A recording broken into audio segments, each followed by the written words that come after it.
Right, so for this time's how-to, let's have a little look at this powder coating. If you look at this, the top of the old air cleaner that we've scrounged off another car used to be really crappy old chrome covered in rusty bits. And in the space of 45 minutes, we transformed it with some satin finish powder coat into something that looks presentable. Now, if you look at these headlight bowls, these are for an old kit car that were rescued years ago. You can see on the inside they're a little tiny bit rusty, but the outside they've started to do the same thing. So what we're going to do is we're going to powder coat these to make them look as presentable for the rest of the car. Now, the way we're going to do it, there's quite a few different manufacturers of these home powder coating kits. And what you get is the static generator unit. You get what is effectively a spray gun. And you also get an earth clip. Now, the way powder coating differs dramatically from ordinary painting is it uses a static charge differential between here and the part you're trying to cover. And it uses it by creating an electrical circuit. So that's hooked onto there, the powder comes out of here, and it's naturally attracted by static electricity onto there. That makes this powder stick on there. Then what you have to do is you have to then melt the powder so that it forms the proper surface coating on the outside of there. It's not an overly involved process, but it's one, there's a few rules you have to follow. Very much like painting anything, everything has to be degreased, has to be clean, you have to get anything loose and flaky off. The gun has to be cleaned out every time, especially if you're changing colours. If you leave the same colour in there, you get all kinds of little specks coming through all the time, which looks awful. You have to make sure you've got a good electrical connection between your ground and the part. Now, we're going to put these on some oven racks. We'll show you how to do these in a minute. So the idea being, you've got an airline hooks on here. This is a little dryer to make sure there's not too much moisture getting through into the powder and making it go cloggy. Then you've got a pressure adjuster here. As you can see, I've written all the way over it, 15 psi. If you try and put too much air pressure through these, you waste all the powder. It just chucks it all over the place. It should come out as a fine mist at best. So we'll show what the powder actually looks like in a minute. The last bit I didn't explain, this is the foot pedal. So that when you first turn this on, there, what you get is you get power to here, but you don't get any circuit. So if you touch anything else, it won't matter. The idea being, you've got that in one hand, you put your foot on there, you generate the static charge between the two, do your spraying, and the moment you've finished, you take your foot back off again so that you haven't got this static differential that could give you a shock. So it's electrically based, it can give you a shock. It won't be a fatal one, but it's a bit like hanging onto an HT lead. If you do get a belt from it, it'll be a big crack and it'll make you jump, but that's about the worst it will do. So that's the theory and the outline of the equipment. The actual kit itself will cost you around £100, 100, 120, somewhere around about there.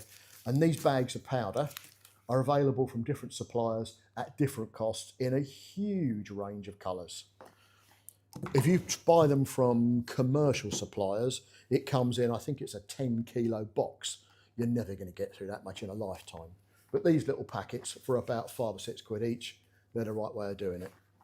If I open it up, if I can,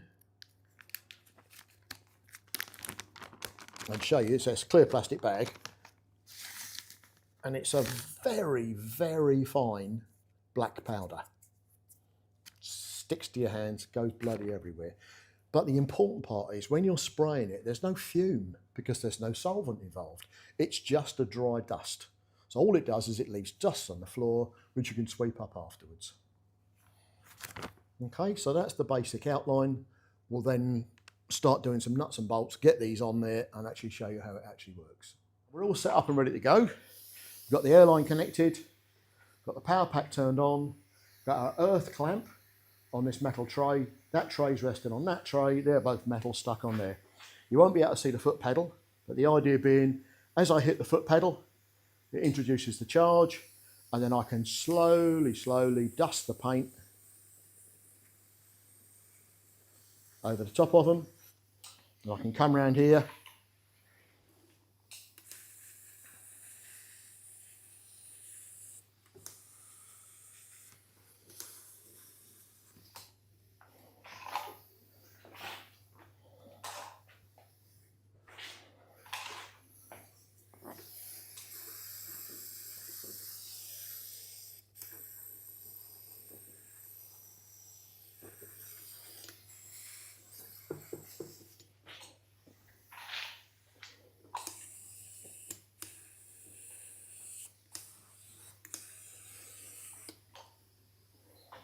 Right, so you can see it's really that easy. There's nothing complicated.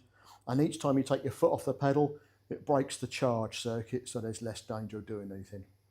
So then we've got the oven warming up. I can show you that one in a minute. Ordinary old second-hand domestic oven, plugs into a 13-amp socket, came off Marketplace for £25. No investment at all. So now we've got this stage done, I can put this down and we'll get the oven open.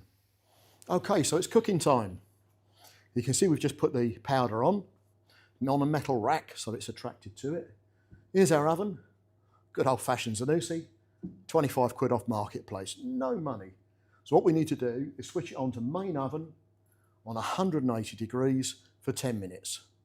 Now we've got enough room, we've actually set these shells up previously, but this one should slide underneath. If you bear with me 1 second, this one then slides in on the top shelf. Right, so that's it. Give it 10 minutes and we'll see what the results look like. Right, so here we are 10 minutes later. You saw what they were like when they went in. Now, this is why you don't want to do it in the oven at home, in the kitchen, because it won't make your sausages taste too good. And it's hot, but look at the finish on them. Look how lovely and shiny and clean they look. I'm going to go and get another welding glove, which is a bit thicker, then I can show you what they look like. Now I've got welding protection. So, there you go. Check those out. From a pair of rough, old headlamp shells to something that looks really presentable inside 15 minutes. I'll put this one down, I'll get the other one.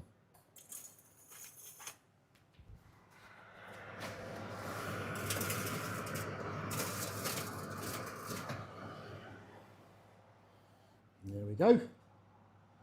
Not too shabby at all. So now we're going to do all the other bits and pieces that go with them, because there's obviously the front rings and the spacers to go in. Okay, so this is the second lot coming out the oven now, which are the rings, the headlight mounting rings,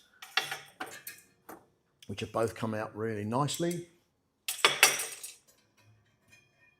Got the little mounting bases, so they sit underneath the ring to give it a nice finish look.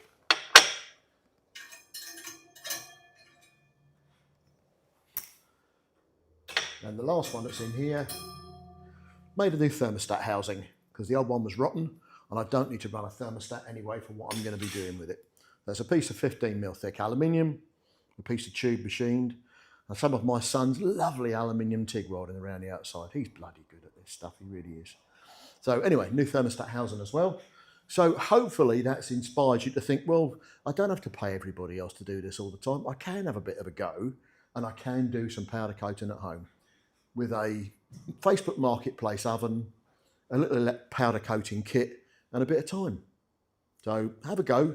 It might do much better than you think. You might use it a lot more than you think as well.